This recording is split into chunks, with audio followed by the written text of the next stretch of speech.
नमस्कार। आज आपण फक्त 1 वाटी लाल मसूरच्या डाळीपासून आणि 2 चमचे तेलापासून हा नाश्ता बनवणार आहोत। हा नाश्ता तुम्हाला खूपच आवडेल। अगदी घरातील साहित्यात, कमी साहित्यात सोप्या पद्धतीने बनवलेला आहे। लहान मुलांना तर खूपच आवडेल आणि त्यांच्यासाठी खूपच पौष्टिक नाश्ता सुद्धा आहे। तुम्ही त्यांना हा सकाळी झटपट टिफिनला सुद्धा बनवून देऊ शकता, कारण हा नाश्ता खायला एवढा हलका आहे आणि पचायला सुद्धा खूपच हलका आहे, पौष्टिक सुद्धा आहे। चला तर मग आता आपण झटपट रेसिपीला सुरुवात करूया। त्यासाठी मी ही डाळ मिक्सर जारमध्ये टाकून घेतली।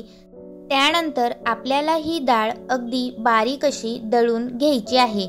हे बॅटर आपल्याला सगळंच मिक्सर जारमधून काढून घ्यायचं। सगळीच डाळ व्यवस्थित बारीक अशी दळून घ्यायची। बघू शकता आपलं बॅटर तयार झालेलं आहे। यामध्ये आता आपण पुढील साहित्य टाकूया। त्यासाठी मी यामध्ये चवीनुसार मीठ टाकलेले आहे। त्यानंतर यामध्ये मी अर्धा चमचा बेकिंग पावडर टाकले आणि 1 चमचा जिरे टाकले।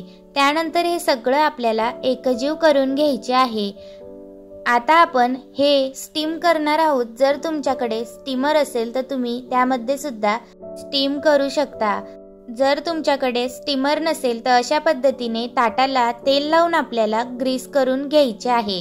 त्यानंतर आता आपण बॅटरमध्ये इनो टाकणार आहोत। अर्धा चमचा इनो टाकायचे आणि थोडेसे पाणी घालून आपल्याला हे बॅटर एकाच डायरेक्शनने अशा पद्धतीने फेटून घ्यायचे आहे। जोपर्यंत आपले बॅटर फुलून डबल होत नाही तोपर्यंत आपण फेटत राहायचे। बॅटर फेटल्यानंतर आता आपण ज्या ताटाला तेल लावून ग्रीस केले होते त्यामध्ये हे बॅटर टाकून घ्यायचे आहे। त्यानंतर यावर आपण थोडेसे तिखट टाकून घेऊया, म्हणजे आपला नाश्ता दिसायला अगदी छानच दिसेल। त्यानंतर मी कढईमध्ये पाणी ठेवले होते। ते गरम झाल्यानंतर त्यामध्ये स्टँड सुद्धा ठेवलेले होते। त्यामध्ये आपल्याला हा ताट ठेवून घ्यायचा आहे। त्यानंतर फुल फ्लेमवर आपल्याला 5 मिनिट हे बॅटर वाफवून घ्यायचे आहे। त्यानंतर 15 मिनिट लो फ्लेमवर वाफवून घ्यायचे, म्हणजे आपले बॅटर छान वाफवले जाते। त्यानंतर आपल्याला 20 मिनिट झाल्यानंतर हा ताट बाहेर काढून घ्यायचा। थोडा गार झाल्यानंतर आपल्याला यावर कडकडीत तेल गरम करून टाकायचे आहे। त्या तेलामध्ये 1 चमचा मोहरी, 1 चमचा जिरे आणि थोडी कढीपत्त्याची पानं टाकून घ्यायची, म्हणजे खायला नाश्ता अगदी छान लागतो। हे सगळं कडकडीत गरम करायचं आणि हे तेल यावर आपल्याला टाकून घ्यायचे आहे।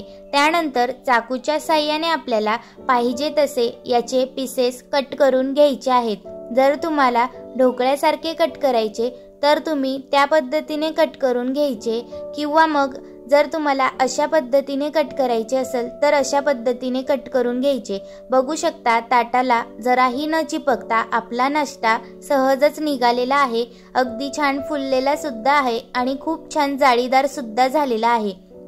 लाल मसूरची डाळ ही खायला खूपच पौष्टिक असते।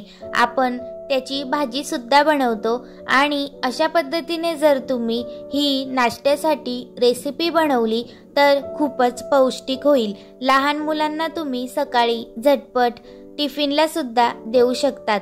हा जाळीदार नाश्ता एवढा छान झालेला होता की माझ्या मुलाने पटकनच फस्त केला।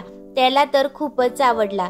जर तुम्हाला आजची ही रेसिपी आवडली असेल तर लाईक नक्की करा।